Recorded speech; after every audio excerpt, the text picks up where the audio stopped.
आज हम लोग सॉल्व करेंगे वेक्टर स्पेस की एक्सरसाइज। इसमें पहला क्वेश्चन है, prove that if two vectors are LD one of them is scalar multiple of other. ये दो वेक्टर्स लेने हैं जो कि लीनियरली डिपेंडेंट होंगे और प्रूफ क्या करना है आपको, one of them is scalar multiple of other, यानी एक दूसरे के स्केलर मल्टीपल होगा। तो देखिए यहाँ पर जो हम सोल्यूशन नंबर 1 कह सकते हैं लिख रहे हैं, तो दो वेक्टर्स मान लीजिए कि एलडी है। Late alpha 1 comma alpha 2 belongs V and alpha 1 comma alpha 2 are linearly dependent। Short में भी लिख सकते हैं। therefore there exists C1 comma C2 belonging F such that C1 alpha 1 plus C2 alpha 2 equal to 0 vector, then C1 और C2 not equal to 0। देखिए इनमें से एक ऐसा कम से कम होगा कि दो जीरो नहीं होंगे एटलीस्ट, राइट। और ये नहीं हो सकता कि दोनों जीरो हो जाएंगे, दोनों जीरो हो जाएंगे तो फिर एल आई हो जाएगा, क्योंकि ये आपने एल डी कहा है। इफ अगर आप मान लीजिए कि एक जैसे कि C1 मान रहे हैं, if C1 not equal to 0 we can right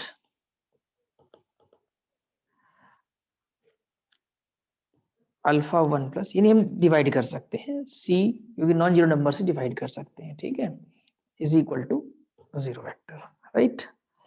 और अगर हम इसको देखें तो यहाँ पर alpha 1 is equal to B alpha 2 लिख सकते हैं। बी का मतलब यहाँ पर है माइनस C2 अपॉन C1, एक नया स्केलर, और ये नंबर भी फील्ड में बिलोंग करेगा आपका, ठीक है, क्योंकि स्केलर अपॉन स्केलर तो स्केलर ही आएगा आपका, ठीक।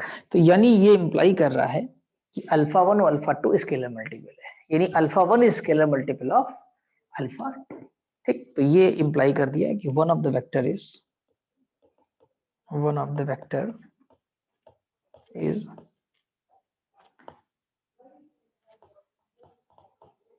स्केलर मल्टीपल ऑफ अदर लिख सकते हैं, ये अल्फा 1 मल्टीपल ऑफ अल्फा 2 आएगा। इसी तरीके से अगर आप मान लीजिए C2 नॉट इक्वल टू 0 है, एक नेक को तो नॉन जीरो होना ही पड़ेगा, not equal to 0, we can divide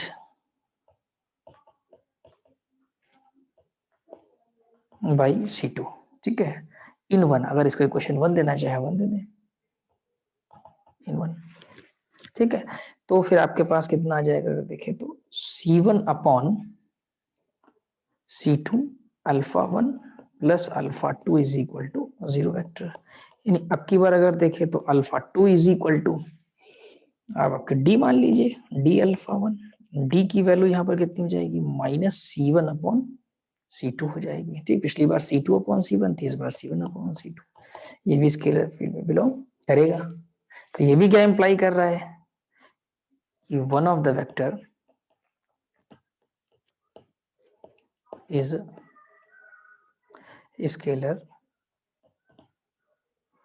multiple of other, right। Thus when two vectors are LD one of them is scalar multiple of other, ऐसा आप लिख सकते हैं। तो एक क्वेश्चन आपका यहाँ पर ये पूरा हो गया। अब दूसरा देखते हैं। क्वेश्चन नंबर 2 में है कि show that following vectors are LD, यानी A1 A2 B1 B2 दो वेक्टर्स आपके ये एलडी हैं। तो इसमें कंडीशन प्रूफ करनी है कि A1 B2 minus A1 B2 minus A2 B1 जो है वो 0 होगा। तो A1 A2 है और B1 B2 है, ध्यान रखिएगा, दो वेक्टर्स हम लोग यहाँ पर ले रहे हैं, ठीक। तो यहाँ पर आपके जो दो वेक्टर्स दिए गए हैं, सोल्यूशन नंबर जो हमारा 2 है उसका पहला पार्ट कि given vectors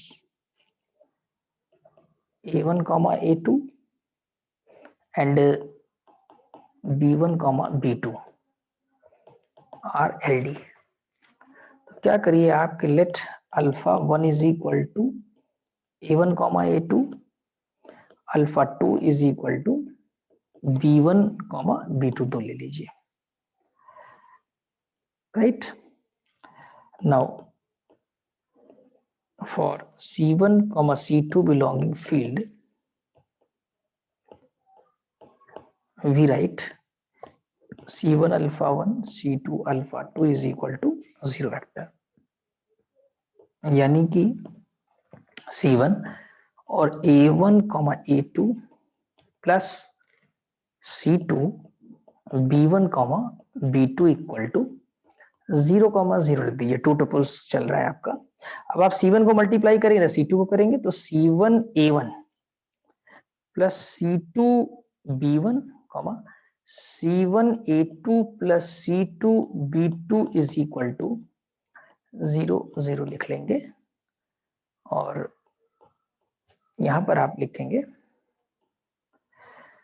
equations C1 A1 plus C2 B1 is equal to 0 और C1 A2 plus C2 B2 is equal to 0, right.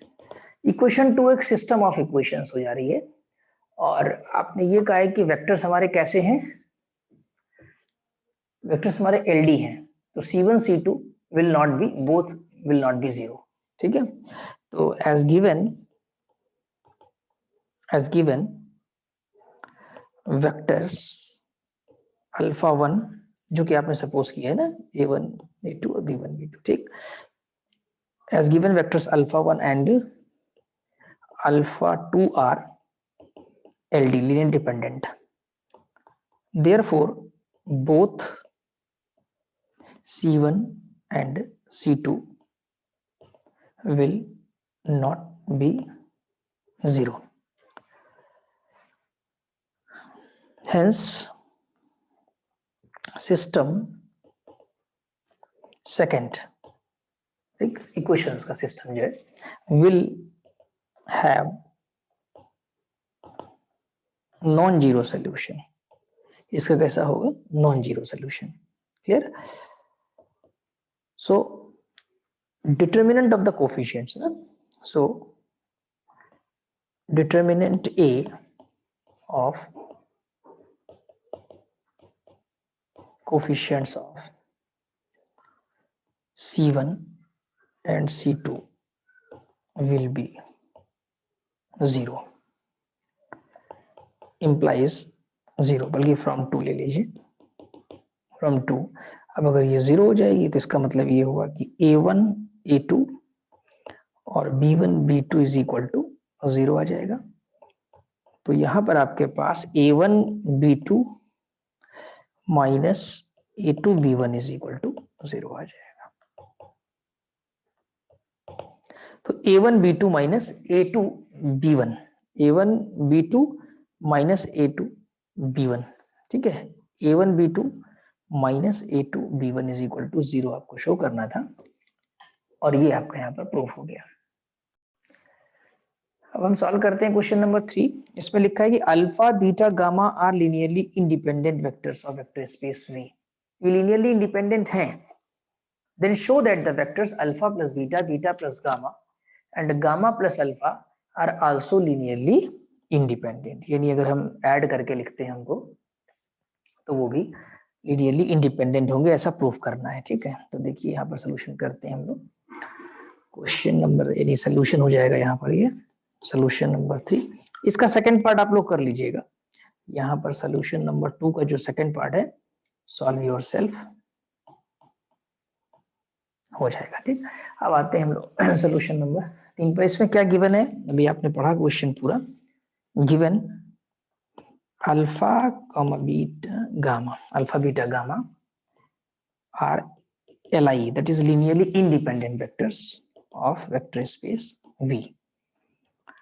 To proof क्या करना है आपको कि alpha plus beta, beta plus gamma, gamma plus alpha are also LI, ये भी linearly independent है।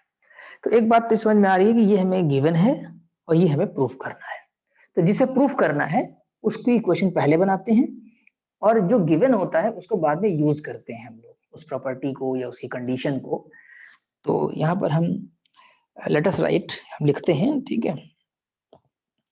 Let us write, क्या चेक करने के लिए, लीनियरली इंडिपेंडेंसी चेक करने के लिए। Let us write C1 alpha plus beta plus C2 beta plus gamma plus C3 gamma plus alpha equal to 0 vector for every CI belonging to field and I की value है आपकी 1 2 3, 3 scalars आपने use किए। अब देखिए Li तभी होगा जब आपका C1 C2 C3 सारे के सारे 0 हो जाए। लैंग्वेज में लिख भी सकते हैं या लास्ट में लिख सकते हैं कि ये 0 हो जाए। अब इसका हम क्या कर रहे हैं, एक्चुअली रीराइटिंग कर रहे हैं। अल्फा का एक जगह कलेक्शन करेंगे तो अल्फा यहाँ मौजूद है और लास्ट में है, तो अगर थोड़ा ऑब्जर्व करें कि रीराइटिंग करने पर C1 प्लस C3 अल्फा हो जाएगा, ठीक है। और अगर हम देखें बीटा यहाँ भी है और बीटा यहाँ भी है, यानी C2 के साथ है, तो C1 प्लस C2 बीटा हो जाएगा आपका, ठीक।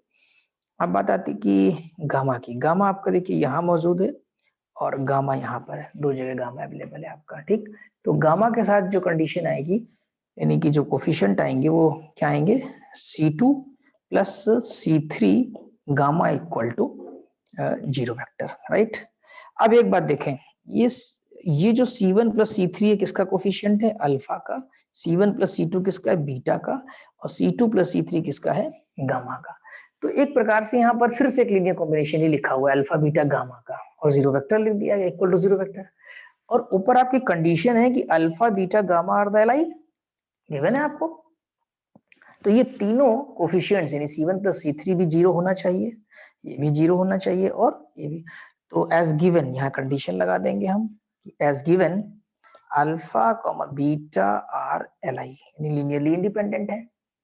तो ये इंप्लाई करेगा आपको कि C1 plus C3 is equal to 0 और C1 plus C2 equal to 0 और C2 plus C3 is equal to 0, right. और ये तीनों इक्वेशंस यानी ये पूरा सिस्टम ही ऐसा स्टैंडर्ड है कि ये तभी सेटिस्फाई होगा जब 0 हो जाए। इसका एक तरीका और भी है, सारे ऐड कर दीजिए तीनों इक्वेशंस को, तो 2 times of C1 plus C2 plus C3 0 आ जाएगा। फिर एक एक करके सॉल्व कर लीजिए, या डायरेक्टली एग्जाम में भी लिख सकते हैं, बहुत टफ नहीं है। इंप्लाइज कि C1 equal to C3 is equal to 0। तो आप देखिए C1 C2 C3 0 आने का मतलब क्या है कि अगर इक्वेशन नंबर 1 देखें तो इसके कोफिशिएंट 0 हो गए, किसके, अल्फा प्लस बीटा के, बीटा प्लस गामा के, गामा प्लस अल्फा के। तो चूंकि C1 C2 C3 0 आ गए हैं, therefore from 1 we can say alpha plus beta, beta plus gamma, gamma plus alpha are linearly independent vectors, ठीक है।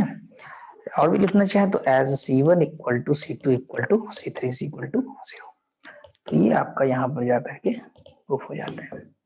तो क्वेश्चन नंबर 3 भी आपने सॉल्व कर लिया।